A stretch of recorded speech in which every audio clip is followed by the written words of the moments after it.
राजनीति का ये इतिहास देश की सियासत में ये फर्क बताता है कि दिल्ली की विधानसभा में केंद्र की राजनीतिक लहर का कोई असर नहीं हुआ।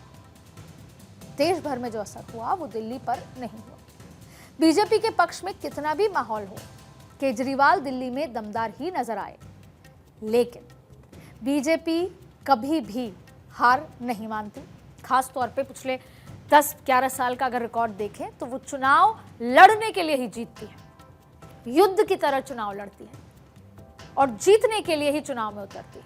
और इस बार भी दिल्ली में जीत के लिए बीजेपी हर मुमकिन कोशिश कर रही है।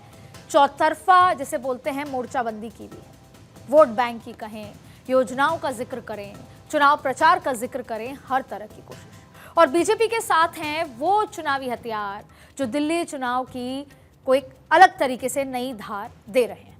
और बीजेपी की इन योजनाओं में शामिल है मुफ्त की योजनाओं के फायदे, क्योंकि बीजेपी ने तय किया है कि आम आदमी पार्टी की मुफ्त वाली योजनाएं आगे भी चलती रहेंगी, जिनका वो हमेशा विरोध करते आए थे। आज आम आदमी पार्टी की तमाम योजनाओं को आगे भी चलाने का ऐलान वो पहले कर चुकी हैं और ये बहुत कुछ दर्शाता है। इसी के साथ साथ बीजेपी ने जातीय समीकरण को ध्यान में रखते हुए दिल्ली के विधानसभा चुनाव में नेताओं को मैदान में उतार रखा है।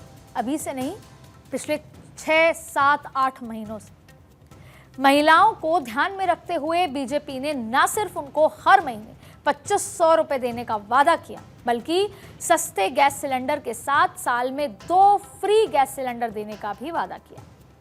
साथ में प्रधानमंत्री नरेंद्र मोदी जो दिल्ली में रैलियों के जरिए बीजेपी के पक्ष में लगातार नैरेटिव बना रहे हैं और वही चेहरा हैं। दूसरी तरफ अमित शाह जो आपको भले ही पब्लिक मीटिंग में कम नजर आ रहे हों, पर पीछे से, पर्दे के पीछे से जो पूरी रणनीति है वो अमित शाह तैयार कर रहे हैं। आपने सुना होगा कि मकर संक्रांति पर वो संजय झा के घर पर भोजन करने गए और वहां पर झुग्गी झोपड़ी हो, पूर्वांचली तमाम लोग मौजूद थे। और अरविंद केजरीवाल के कार्यकाल को लेकर या भारतीय जनता पार्टी आती है तो वो क्या कुछ करेगी, डबल इंजन की सरकार, ये तमाम बातें अमित शाह ने वहां उन लोगों के सामने अच्छे से रखी। और इसी तरह दिल्ली में हिंदुत्व की पिच पर बीजेपी की रणनीति को हिट करने के लिए उत्तर प्रदेश के मुख्यमंत्री योगी आदित्यनाथ को भी मैदान में उतार दिया है। दिल्ली जीतने के लिए बीजेपी लगातार man to man, door to door marketing या मार्किंग कहें कि man to man marking, door to door marking कर रही है, जिसके तहत लाभार्थियों को पहचानना, उनको अपने पक्ष में लेकर आना, पूर्वांचलियों के वोट बैंक को अपने पक्ष में लेकर आना। और साथ में बीजेपी ने ये पूरी स्पेशल टीम तैयार की जिसमें यूपी, बिहार और जो पड़ोसी राज्य हैं हरियाणा, राजस्थान, इन सभी जगहों से उत्तर प्रदेश, उत्तरांचल, इन सभी जगहों से करीब 100 नेताओं को जिम्मेदारी दी है। और इससे पहले भी इन पड़ोसी राज्यों से जो नेता हैं वो लगातार पिछले 6 महीने से दिल्ली में तैनात हैं। पूर्व सांसद और असम के जो बीजेपी के प्रभारी हैं हरीश द्विवेदी, उनको खास तौर पर इस टीम का, इस पूरे कार्यक्रम का संयोजक बनाया है। अरविंद केजरीवाल की इमेज पर लगे डेंट का फायदा उठाने की भी भरपूर कोशिश है लगातार।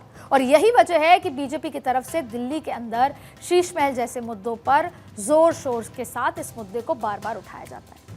ये बात अलग है कि अरविंद केजरीवाल ने इस्तीफा देकर, जेल से लौटकर इस्तीफा देकर उस नैरेटिव को तोड़ने की कोशिश की है कि वो सत्ता के लिए ही, कुर्सी के लिए ही राजनीति में हैं, या आम आदमी पार्टी पे जो डेंट लगा था वो इस्तीफा देके उन्होंने कम करने का कोशिश की।